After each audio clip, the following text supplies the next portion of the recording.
1, 2, 3.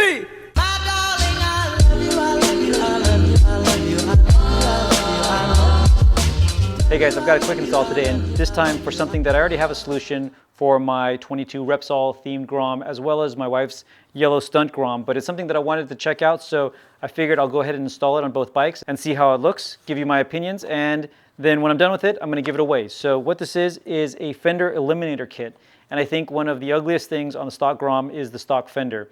I think it's a law, I don't know, just for California that gets extended to all the states, or if it's a federal thing, but the license plate needs to come past the rear wheels. So it makes for this fender that goes way past the wheel, and on modern sports bikes, usually that doesn't look too bad, but on the Grom that is a little bit shorter than regular bikes, it looks really goofy.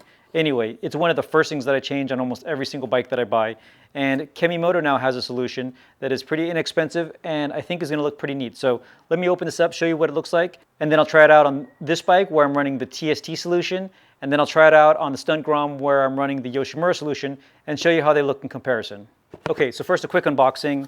The kit comes with some instructions and they're pretty detailed. It is a very simple installation, but it comes with the hardware and shows how to install it, where you're removing the bolts on the underside of the seat, and then how everything goes together. This also uses the stock license plate light, and you can use the stock turn signals, but the bracket has provisions so that you can run aftermarket signals if you prefer as well. Anyway, again, a very simple installation, but it does have well-written and easy to understand instructions. Here's the bag of hardware, some bolts, nuts, and a grommet for the pass-through. And then here's the bracket itself.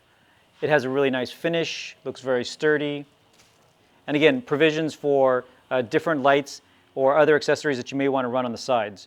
So let me get my TST one off of the 22 Grom first. I'll hold them side by side, then we'll get this bolted up. Again, that's going to be really easy to do. And we'll take it for a ride and see what it looks like.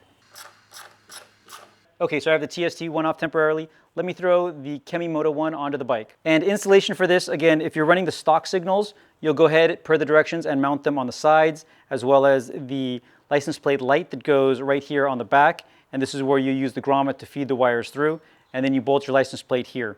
I'm not running stock turn signals. I have integrated turn signals in my tail, and I'm also not using the stock light. But let me go ahead and get this mounted. There are just M6 bolts and nuts that mount to these 4 points that you bolt from this side of the bike. All right, so I have the main pass-through grommet on, and it also comes with these 3 little rubber nails, I think, to help reduce vibrations of the license plate. But all you're doing is matching up these 2 holes here and these 2 back here with these 2 and these 2 holes.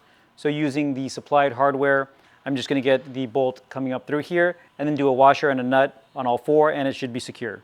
The bolt uses an Allen key, and then this is just a 10mm nut to tighten down.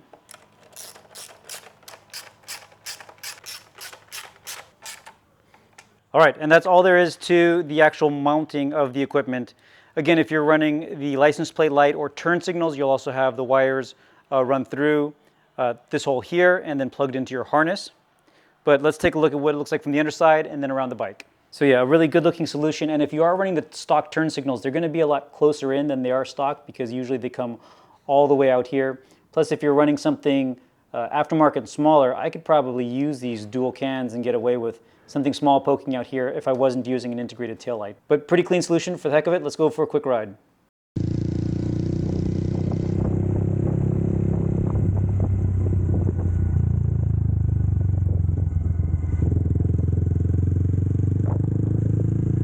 And then briefly, this is what it looks like on the stunt Grom. I actually really like how this drops a little bit lower and fits better around this Impact Tech stunt cage. So if you are going to be running 12 bar, this may be a better solution just because of how it drops a little bit lower and doesn't interfere at all with the arms here. I actually had to make a slight modification to the Yoshimura one that I'm running to have clearance here. And I think actually what I did is I had to trim a couple of millimeters off the license plate because it sits a little bit higher. So this may be a better solution here, but a very clean solution. Again, you can run the stock license plate light. So a big thank you to Kemimoto for letting me try out this Fender Eliminator Kit. I thought it looked really good on both bikes. And like I mentioned at the beginning of this video, I'll be giving this away. So please just leave me a comment below that you're interested in winning this. Please get a comment in by Friday the 16th. We're in the month of September and it's 2022 in case you're watching this at some point in the future. And over the weekend, I'll randomly select one of the comments and get this sent over to you. I'll also include a keychain and some East Coastish stickers and some other stuff. But anyway, thank you everybody very much for watching. Stay tuned for more videos and keep on building.